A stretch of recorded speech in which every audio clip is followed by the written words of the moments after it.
2ನೇ ತಾರೀಕು ನಾನು ಹೋಗ್ತಾ ಇದ್ದೇನೆ, ವಿಚಾರಣೆಗೆ ಒಳಪಡ್ತಾ ಇದ್ದೇನೆ. ನಾನು ಈ ಮೂಲಕ ಮತ್ತೊಂದು ಮಾತನ್ನು ಹೇಳೋದಕ್ಕೆ ಬಯಸ್ತಾ ಇದ್ದೇನೆ. ಆಲ್ರೆಡಿ ಹೇಳಿದ್ದೇನೆ. ನಾನು ಒಂದು ಅಕಸ್ಮಾತ್ತಾಗಿ ಜಿಲ್ಲಾಧಿಕಾರಿ ಅವರೇನು ಪಾಕಿಸ್ತಾನದಿಂದ ಬಂದಿದ್ದಾರೋ ಅನ್ನುವಂಥದ್ದು ನಾನು ಹೇಳಿದ್ದೆ. ಆ ವಿಷಯವನ್ನು ನಾನು ಹೇಳಬಾರ್ದಾಗಿತ್ತು, ಅದಕ್ಕೆ ನಾನು ಕ್ಷಮೆ ಯಾಚಿಸ್ತೀನಿ ಅಂತ ಹೇಳಿದ್ದೆ. ಹಾಗಾಗಿ ನಾನು ಮತ್ತೊಮ್ಮೆ ಜಿಲ್ಲಾಧಿಕಾರಿಗಳಿಗೆ ಈ ವಿಚಾರವನ್ನು ಅವರ ಗಮನಕ್ಕೆ ತರ್ತಾ ಇದ್ದೇನೆ. ಮಾತಿನ ಭರದಲ್ಲಿ ಹಾಗಾಗಿದೆ. ಇನ್ನು ನಾನು ಕರ್ನಾಟಕ ರಾಜ್ಯದಲ್ಲಿ ನಡೀತಾ ಇರುವಂಥ ವಿದ್ಯಮಾನಗಳೇನಿದೆ, ಉದಾಹರಣೆಗೆ ಇವತ್ತು ನಾನು ಟಿ ವಿ ನೋಡ್ತಾ ಇದ್ದೆ. ಕಮಲಾ ಹಾಸನ್ ಹೇಳಿದರೆ ಕನ್ನಡ ಅಂತಕ್ಕಂಥದ್ದು ತಮಿಳಿನಿಂದ ಹುಟ್ಟಿದ್ದು ಅಂತ ಹೇಳಿದ್ದಾರೆ. ಯಾವ ಪುಸ್ತಕದಲ್ಲಿದೆ? ತಮಿಳಿನಿಂದ ಹುಟ್ಟಿದ್ದು ಅಂತ ಯಾವ ಪುಸ್ತಕದಲ್ಲಿದೆ? ಇದನ್ನು ಕಮಲಾ ಹಾಸನ್ ಅವರು ಆ ಪುಸ್ತಕದ ಹೆಸರನ್ನು ಹೇಳಬೇಕು, ಇದಕ್ಕೆ ಸಾಕ್ಷ್ಯಾಧಾರಗಳನ್ನು ಒದಗಿಸಬೇಕು ಅಂತೇಳಿ ನಾನು ಈ ಸಂದರ್ಭದಲ್ಲಿ ಆಗ್ರಹಪಡಿಸ್ತೇನೆ. ಇನ್ನು ಕರ್ನಾಟಕ ಕಮಲಾ ಹಾಸನ್ ಬಗ್ಗೆ ನಮ್ಮ ನಿಲುವೇನು ಅನ್ನುವಂಥದ್ದನ್ನು ಸರ್ಕಾರ ಸ್ಪಷ್ಟಪಡಿಸಬೇಕು. ಯಾಕೆ ಅಂತಂದರೆ, ಇವತ್ತು ನಮ್ಮ ಬೆಂಗಳೂರಿನಲ್ಲಿ ಪ್ರತಿಭಟನೆ ಮಾಡ್ತಾ ಇರ್ತಕ್ಕಂಥ ಕನ್ನಡ ಪರ ಪ್ರತಿಭಟನಾಕಾರರ ಮೇಲೆ ಕಮಲಾ ಹಾಸನ್ ವಿರುದ್ಧವಾಗಿ ಪ್ರತಿಭಟನೆ ಮಾಡ್ತಾ ಇರುವಂಥ ಸಂದರ್ಭದಲ್ಲಿ ಕನ್ನಡ ಕಾರ್ಯಕರ್ತರ ಮೇಲೆ FIR ಮಾಡಿದೆ. ನಾನು ಕೇಳೋದಕ್ಕೆ ಬಯಸ್ತೇನೆ ಸರ್ಕಾರಕ್ಕೆ, ನೀವು ಕಮಲಾ ಹಾಸನ್ನರ ವಿರುದ್ಧವಾಗಿ ಇದೆ ಅಂತ ಹೇಳ್ತೀರಿ, ಮತ್ತೆ FIR ಮಾಡ್ತೀರಾ ನಮ್ಮ ಕನ್ನಡ ಪರವಾಗಿರ್ತಕ್ಕಂಥ ಕಾರ್ಯಕರ್ತರ ಮೇಲೆ. ಯಾವ ಸ್ಟ್ಯಾಂಡ್ ನಿಮ್ಮದು? ನೀವು ಕಮಲಾ ಹಾಸನ್ ಹೇಳಿಕೆಯ ಪರವಾಗಿದ್ದೀರೋ ವಿರುದ್ಧವಾಗಿದ್ದೀರೋ?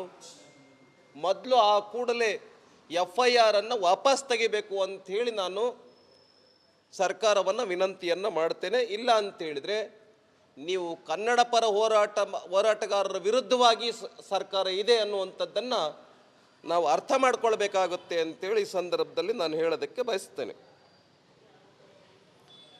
ಇನ್ನು ಈ ಸರ್ಕಾರ ಏನಿದೆ ಬಡವರ ವಿರೋಧಿ ಸರ್ಕಾರ ಇದು.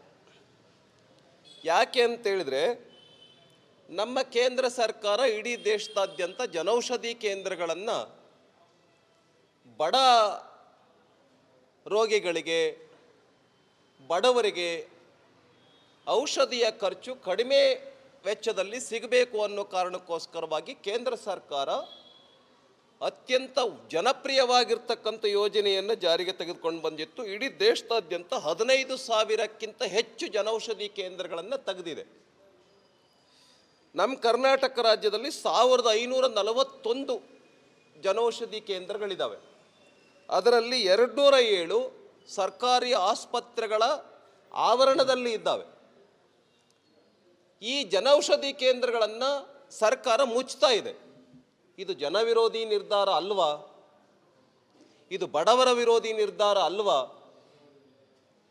ಹೀಗೆ ಬಡವರಿಗೆ ಪರವಾಗಿರ್ತಕ್ಕಂಥ, ಬಡವರಿಗೆ ಅನುಕೂಲವಾಗ್ತಾ ಇರ್ತಕ್ಕಂಥ ಜನೌಷಧಿ ಕೇಂದ್ರಗಳನ್ನು ಮುಚ್ಚುವಂಥ ನಿರ್ಧಾರ ಏನಿದೆ, ಇದು ಅತ್ಯಂತ ಜನವಿರೋಧಿ ನಿರ್ಧಾರ. ಇದು ಸಿದ್ದರಾಮಯ್ಯ ಅವರ ಹುಚ್ಚು ದರ್ಬಾರ್ ಅನ್ನೋದನ್ನು ನಾನು ಹೇಳೋದಕ್ಕೆ ಬಯಸ್ತೇನೆ. ಇನ್ನು ಮತ್ತೊಂದು ಬಹಳ ಪ್ರಮುಖವಾಗಿರ್ತಕ್ಕಂಥ ವಿಷಯ ಏನಪ್ಪ ಅಂತಂದರೆ, ಮೊನ್ನೆ ದಿನ ಹೈಕೋರ್ಟ್ ಹುಬ್ಬಳ್ಳಿಯ ಅಲ್ಪಸಂಖ್ಯಾತರು ಬಗ್ಗೆ ಇರ್ತಕ್ಕಂಥ ಕೇಸ್ಗಳನ್ನು ಕರ್ನಾಟಕ ಸರ್ಕಾರ ರದ್ದುಪಡಿಸಿತ್ತು. ಅಲ್ಲಿನ ಅಲ್ಪಸಂಖ್ಯಾತ ಮುಸಲ್ಮಾನರೇನು ಪೊಲೀಸ್ ಸ್ಟೇಷನ್ನಿನ ಅನೇಕ ಜನ ಪೊಲೀಸರ ಮೇಲೆ ಹಲ್ಲೆ ಮಾಡಿರ್ತಕ್ಕಂಥದ್ದು, ಪೊಲೀಸ್ ಜೀಪುಗಳ ಮೇಲೆ ಹತ್ತಿ ಇಡೀ ಪೊಲೀಸ್ ಇಲಾಖೆಗೇ ಸವಾಲನ್ನು ಹಾಕಿರ್ತಕ್ಕಂಥದ್ದು, ಇವೆಲ್ಲವನ್ನು ಕೂಡ ತೆಗೆದುಕೊಂಡು ಹೈಕೋರ್ಟ್ ಆ 43 ಕೇಸುಗಳನ್ನು ರದ್ದು ಮಾಡೋದನ್ನು ನಾನು ಒಪ್ಪಕ್ಕೆ ಸಾಧ್ಯ ಇಲ್ಲ ಅಂಥೇಳಿ ಹೈಕೋರ್ಟ್ ಕರ್ನಾಟಕ ರಾಜ್ಯ ಸರ್ಕಾರಕ್ಕೆ ಕಪಾಳ ಮೋಕ್ಷವನ್ನು ಮಾಡಿದೆ. ಆ ಹಿನ್ನೆಲೆಯಲ್ಲಿ ಹೈಕೋರ್ಟ್ ನೀಡಿರ್ತಕ್ಕಂಥ ತೀರ್ಪು ಏನಿದೆ, ಇದು ಅತ್ಯಂತ ಒಳ್ಳೆಯ ತೀರ್ಪು ಅನ್ನುವಂಥದ್ದನ್ನು ನಾನು ಈ ಸಂದರ್ಭದಲ್ಲಿ ಹೇಳೋದಕ್ಕೆ ಬಯಸ್ತೇನೆ. ಇನ್ನು ಡಿ ಕೆ ಶಿವಕುಮಾರ್ ಅವರು ಒಂದು ಹೇಳಿಕೆಯನ್ನು ಕೊಟ್ಟಿದ್ದಾರೆ ಮಂಗಳೂರು ಮತ್ತು ಉಡುಪಿ ಜನರಿಗೆ ಸಂಬಂಧಪಟ್ಟಂತೆ.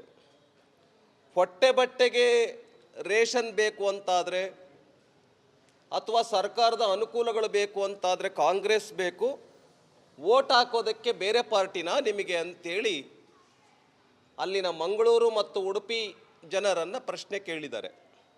ನಾನು ಮಾನ್ಯ ಡಿ ಕೆ ಶಿವಕುಮಾರ್ ಅವರಲ್ಲಿ ವಿನಂತಿಯನ್ನು ಮಾಡ್ತೇನೆ, ಉಪಮುಖ್ಯಮಂತ್ರಿಗಳಲ್ಲಿ ವಿನಂತಿಯನ್ನು ಮಾಡ್ತೇನೆ. ಯಾಕೆ ಮಂಗಳೂರು ಉಡುಪಿ ಜನ ಕರ್ನಾಟಕದವರಲ್ವಾ? ಒಂದು ಸರಿ ಕ್ಲಿಯರ್ ಮಾಡಿಬಿಡಲಿ ಡಿ ಕೆ ಶಿವಕುಮಾರ್ ಅವರು ಮತ್ತು ಸಿದ್ದರಾಮಯ್ಯ ಅವರು. ಕಾಂಗ್ರೆಸ್ಗೆ ಯಾರು ವೋಟ್ ಹಾಕ್ತಾರೋ ಅವ್ರಿಗೆ ಮಾತ್ರ ನಾವು ಗ್ಯಾರಂಟಿ ಯೋಜನೆಗಳನ್ನು ಕೊಡ್ತೇವೆ, ಬೇರೆಯವ್ರಿಗೆ ಕೊಡಲ್ಲ. ಕಾಂಗ್ರೆಸ್ಸಿನ ವೋಟರ್ಸಿಗೆ ಮಾತ್ರ ಸರ್ಕಾರದ ಸೌಲಭ್ಯಗಳು ಸಿಗ್ತವೆ, ಬೇರೆಯವ್ರಿಗೆ ಸಿಗೋದಿಲ್ಲ ಅನ್ನುವಂಥದ್ದನ್ನು ಸರ್ಕಾರ ತಮ್ಮ ಸ್ಟ್ಯಾಂಡನ್ನು ಹೇಳಲಿ ಹೊರಗಡೆ. ಯಾಕೆ ಈ ಥರ ಹೇಳಬೇಕು? ಯಾಕೆ ಅವ್ರಿಗೆ ಸ್ವತಂತ್ರವಾಗಿರ್ತಕ್ಕಂಥ ನಿರ್ಧಾರವನ್ನು ತೆಗೆದುಕೊಳ್ಳೋದಕ್ಕೆ ಅವರು ಅರ್ಹರಲ್ವಾ? ನೀವು ಸರ್ಕಾರದ ಸೌಲಭ್ಯಗಳನ್ನು ಕೊಡೋದಕ್ಕೆ ನಮ್ಮ ಪಾರ್ಟಿಗೆ ವೋಟ್ ಹಾಕಬೇಕು ಅನ್ನೋ ಕಾರಣಕ್ಕೋಸ್ಕರವಾಗಿ ನೀವು ಸರ್ಕಾರದ ಸೌಲಭ್ಯಗಳನ್ನು ಕೊಡ್ತಾ ಇದ್ದೀರಾ.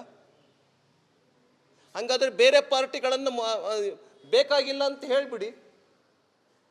ನಮ್ಮ ಪಾರ್ಟಿಗೋಸ್ಕರನೇ ವೋಟ್ ಹಾಕಬೇಕು, ಅದಕ್ಕೆ ಅದು ಅವ್ರಿಗೆ ಮಾತ್ರ ಈ ಗ್ಯಾರಂಟಿ ಯೋಜನೆಗಳಿರ್ತಕ್ಕಂಥದ್ದು ಅನ್ನೋದನ್ನು ಹೇಳಿ ಡಿ ಕೆ ಶಿವಕುಮಾರ್ ಅವರು.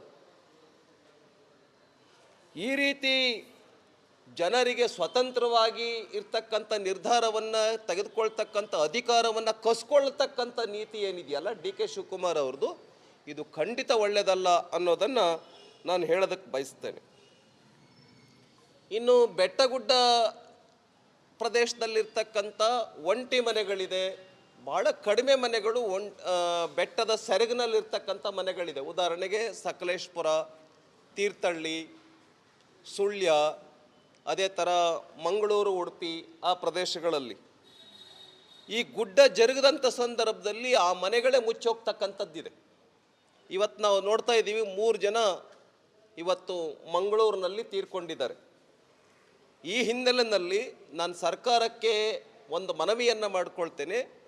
ಗುಡ್ಡ ಪ್ರದೇಶದಲ್ಲಿರ್ತಕ್ಕಂಥ ಮನೆಗಳು ಯಾವುದಿದೆ ಅವುಗಳನ್ನು ಸ್ಥಳಾಂತರ ಮಾಡೋದ್ರ ಬಗ್ಗೆ ಅವರಿಗೆ ಏನೆಲ್ಲ ಅನುಕೂಲತೆಗಳನ್ನು ಕೊಡಬೇಕು, ಅನುಕೂಲತೆಗಳನ್ನು ಕೊಟ್ಟು ನಾಗರಿಕ ಸೌಲಭ್ಯಗಳನ್ನು ಕೊಟ್ಟು ಅವರಿಗೆ ಜನವಸತಿಗೆ ಅನುಕೂಲವಾಗ್ತಕ್ಕಂಥ ವಾತಾವರಣವನ್ನು ರೂಪಿಸ್ಕೊಡ್ಬೇಕು ಅಂತೇಳಿ ಸರ್ಕಾರಕ್ಕೆ ನಾನು ಗಮನವನ್ನು ಸೆಳೀತೇನೆ.